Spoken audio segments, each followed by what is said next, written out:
नमस्कार दोस्तों, स्वागत है आपका द ग्राउंड रिपोर्ट में। मैं हूं समीर आत्मज मिश्र। प्रधानमंत्री नरेंद्र मोदी इस समय अपने गठबंधन में ही नहीं बल्कि अपनी पार्टी में भी बिल्कुल अलग थलग दिखाई पड़ रहे हैं, और यहां तक कि अपनी सरकार के भीतर भी। ऐसा हम इसलिए कह रहे हैं क्योंकि जिस तरीके से तमाम मुद्दों पर घिरे हुए हैं, और उनमें कुछ मुद्दे ऐसे हैं, बल्कि आप कहें ज्यादातर मुद्दे ऐसे हैं जिनमें निजी तौर पर वो सवालों के घेरे में है, और उसकी वजह से उनका गठबंधन का तो कोई सहयोगी साथ में दिखाई पड़ नहीं रहा है। यहां तक कि पार्टी के भीतर भी कई ऐसे वरिष्ठ सदस्य हैं जो कहीं उनका बचाव करते नहीं दिखाई पड़ रहे हैं। बचाव करते दिखाई कौन पड़ रहे हैं? बचाव करने के लिए मंत्रियों में से एक है पीयूष गोयल, और उसके अलावा गिरिराज सिंह, और तीसरा नंबर है डॉक्टर निशिकांत दुबे का, जो झारखंड के गोड्डा से सांसद हैं। वो उनका काफ़ी मुखरता के साथ बचाव कर रहे हैं, और बचाव ही नहीं कर रहे हैं, जिस तरह का बचाव करने की उनको ज़रूरत है, यानी उनका बचाव करने से ज़्यादा वो पुराने नेताओं का, कांग्रेस पार्टी के नेताओं का, पूर्व प्रधानमंत्रियों का, उनके बारे में तमाम भ्रामक और गलत सही जानकारी लाकर लोगों के सामने रखने की कोशिश कर रहे हैं। लेकिन इसको रखते रखते वो ऐसा लग रहा है कि वो प्रधानमंत्री को ही लपेट रहे हैं। अभी हम बताते हैं उसकी बात, ये चर्चा हम करते हैं। लेकिन सबसे महत्वपूर्ण बात यह है कि जो पिछले करीब एक महीने से दिखाई पड़ रहा है, यानी जो बजट सत्र का पहला हिस्सा अभी 13 फरवरी को पूरा हुआ है, पूरा का पूरा जो सत्र रहा वो एकदम कोई कामकाज ठीक से नहीं हो पाया। वहाँ पर देखा ही हम लोगों ने किस तरह से तमाम मुद्दों पर, जब राष्ट्रपति के अभिभाषण पर चर्चा हो रही थी, न तो नेता प्रतिपक्ष को बोलने दिया गया, न ही विपक्ष के दूसरे नेताओं को बोलने दिया गया, और उसकी वजह से प्रधानमंत्री नरेंद्र मोदी को भी बोलने नहीं दिया गया। लेकिन उनके बचाव में स्पीकर ओम बिरला ने कहा कि उनको खतरा है। ये सारा एपिसोड आपको पता है, और इनके बारे में विस्तार से जानना हो तो आप द ग्राउंड रिपोर्ट के वीडियो हैं, उन पर विस्तार से इस पर चर्चा की गई है।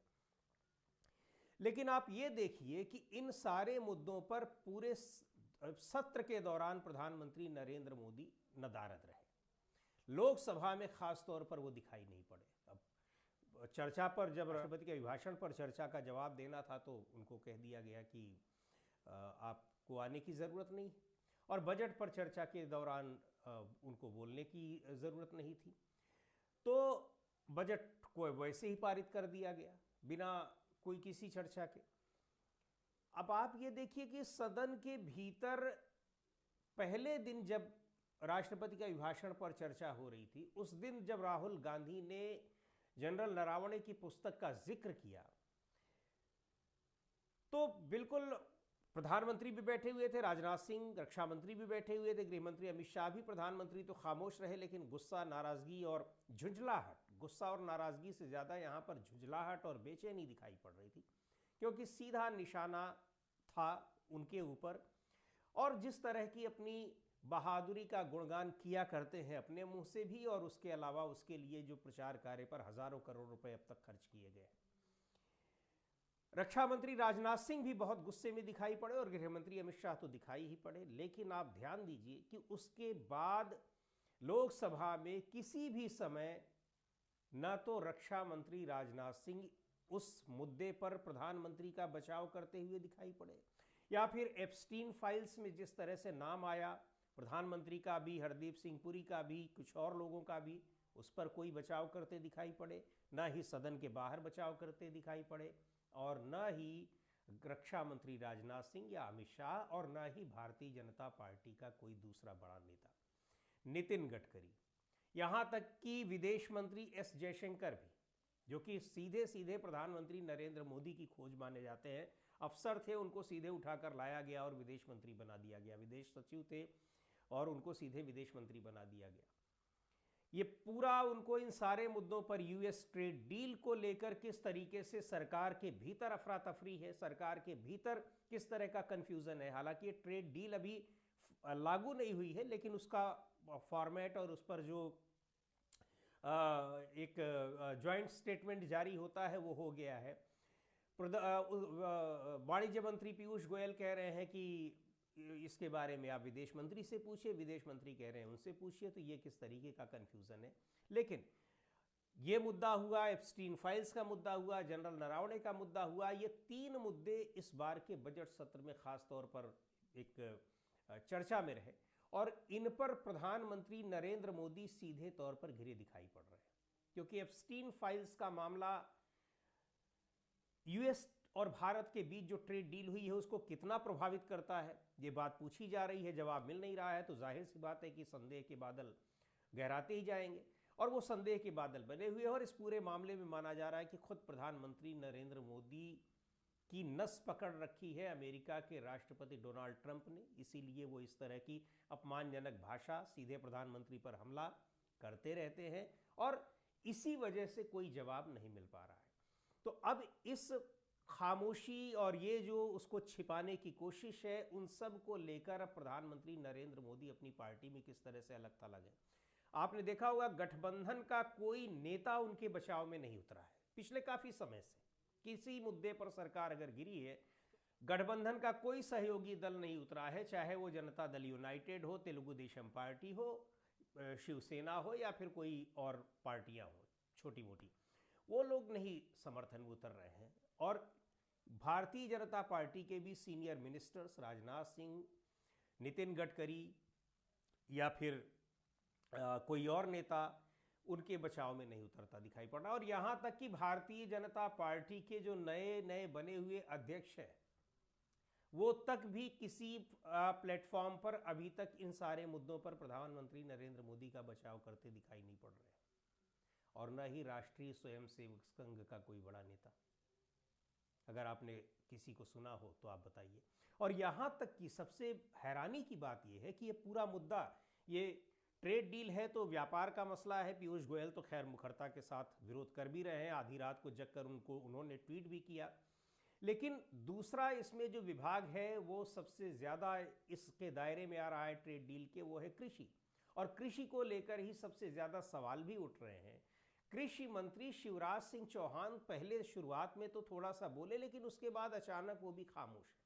हालांकि जब देर रात ट्वीट आया पीयूष गोयल का, तो शिवराज सिंह चौहान ने भी किया या उनसे भी जबरन करवाया गया, उसके बाद एक आध ट्वीट उनका और आता है, लेकिन जिस तरीके से बचाव करना चाहिए वो कहीं पर दिखाई नहीं पड़ रहा है। इसका सीधा ये मतलब है कि इन सारे मुद्दों पर प्रधानमंत्री नरेंद्र मोदी को पार्टी के भीतर भी जो एक पिछले काफ़ी समय से दिखाई पड़ रहा है, ख़ास तौर पर जब तीसरी बार प्रधानमंत्री बने और 75 साल के होने के बावजूद पद नहीं छोड़ रहे हैं, तो एक जो दबाव बनना चाहिए, उस दबाव को की टाइमिंग देखकर नेता घेरने की कोशिश करते हैं, वो घेराव दिखाई पड़ रहा है प्रधानमंत्री का। और इसमें पार्टी के भीतर से अब ये क्या वजह है, क्यों नहीं कोई बचाव के लिए उतर रहा है, या फिर कि इतने काबिल लोग हैं ये, चाहे वो पीयूष गोयल हो, चाहे गिरिराज सिंह हो, चाहे निशिकांत दुबे हो,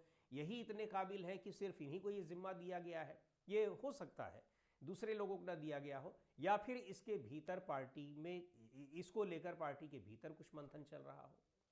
राष्ट्रीय स्वयंसेवक संघ से जुड़े हुए कुछ अखबार इस तरह के आर्टिकल्स लिख रहे हैं जिसमें यूएस डील पर प्रधानमंत्री को खुद घेरा जा रहा है। और एप्स्टीन फाइल्स का जो मुद्दा है, जिसमें अब हरदीप सिंह पुरी ने स्वीकार भी कर लिया है कि हाँ 4 बार वो मिले थे। हालांकि जिस तरीके से उन्होंने स्वीकार किया है उस पर उनकी काफ़ी निंदा हो रही है।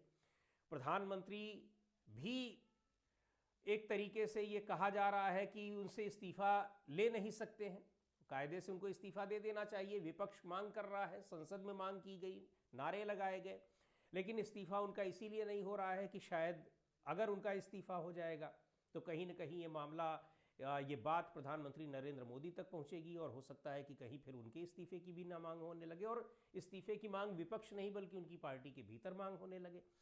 ये सारी चीज़ें हैं, इसीलिए हरदीप सिंह पुरी का जब नाम आता है तो उनको छोड़ दिया जाता है कि आप खुद अपना बचाव करिए। अब वो बचाव कर रहे हैं, जगह जगह उन्होंने पता नहीं किस तरह की पीआर एजेंसीज को हायर कर लिया है, वो न जाने उस बचाव में और भी ज़्यादा उनको उलझाती हुई चली जा रही है। जगह जगह वो इंटरव्यू दे रहे हैं, लेकिन एप्स्टीन फाइल्स एक कह लीजिए कि गले की फांस बना हुआ है इन नेताओं के लिए भी, खास तौर पर प्रधानमंत्री नरेंद्र मोदी के लिए भी। और ये ऐसा मसला है कि जिस पर आरएसएस भी उनके साथ कहीं से भी उनका साथ देने को तैयार नहीं दिखाई पड़ रहा है और उनको अलग थलग छोड़ दिया गया है। पार्टी के भीतर भी, चूंकि आरएसएस का प्रभाव बहुत ज़्यादा है ही, इसलिए पार्टी के भीतर भी एक बड़ा वर्ग है जो इन मुद्दों पर अब उनका साथ देने को तैयार नहीं दिखाई पड़ रहा है। अच्छा, एक बात और भी है कि अभी तक जो तीसरा टर्म है प्रधानमंत्री नरेंद्र मोदी का, ये उस तरह का है भी नहीं जिस तरह के पिछले 2 टर्म हुआ करते थे। अल्पमत की सरकार चला रहे हैं, ये सबको पता है।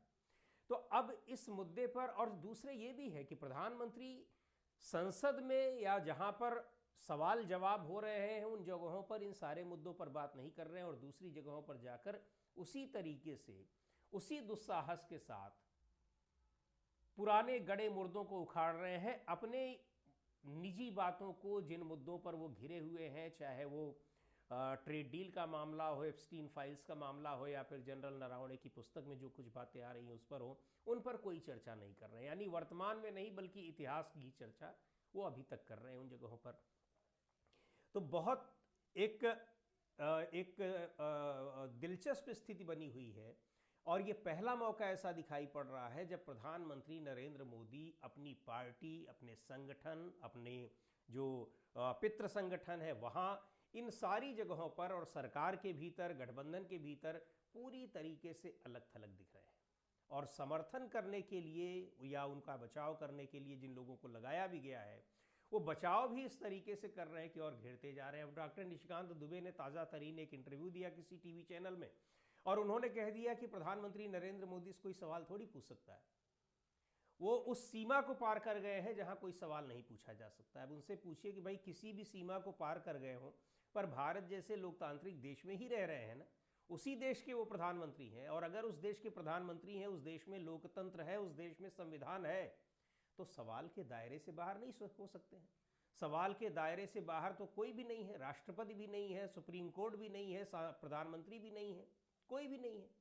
लेकिन सिर्फ नरेंद्र मोदी कैसे हो सकते हैं, ये भी बड़ा सवाल है। अब ये नहीं समझ में आ रहा है कि इसमें वो जानबूझकर ऐसा उन्होंने कहा, प्रधानमंत्री की तारीफ कर रहे थे या प्रधानमंत्री को ही घेर रहे थे, अब ये समझ में नहीं आ रहा है। लेकिन जिन लोगों के ऊपर भी प्रधानमंत्री के बचाव की जिम्मेदारी दी गई है, वो अब बचाव ठीक से कर भी नहीं पा रहे हैं, उनको उलझा भी दे रहे हैं। और इधर दूसरी तरफ कि जो नैरेटिव एक सेट कर दिया है विपक्ष ने, खासतौर पर राहुल गांधी ने, उस नैरेटिव में, उन सवालों में बिल्कुल पूरी तरीके से उलझे हुए दिखाई पड़ रहे हैं प्रधानमंत्री भी, सरकार भी और पार्टी भी। आगे होता क्या है देखते हैं, लेकिन ये तय है कि ये पहली बार ऐसा दिखाई पड़ रहा है, ये पूरा का पूरा मामला, जब प्रधानमंत्री नरेंद्र मोदी बिल्कुल अलग थलग दिख रहे हैं अपनी पार्टी में। आज की वीडियो में इतना ही। अगले वीडियो में फिर मिलेंगे एक नए विषय के साथ, एक नए द ग्राउंड रिपोर्ट के यूट्यूब चैनल को आपने अब तक सब्सक्राइब न किया हो तो ज़रूर कर लें। हमारे वीडियोस को लाइक करें, शेयर करें और अपने सुझाव भी हमें ज़रूर भेजें।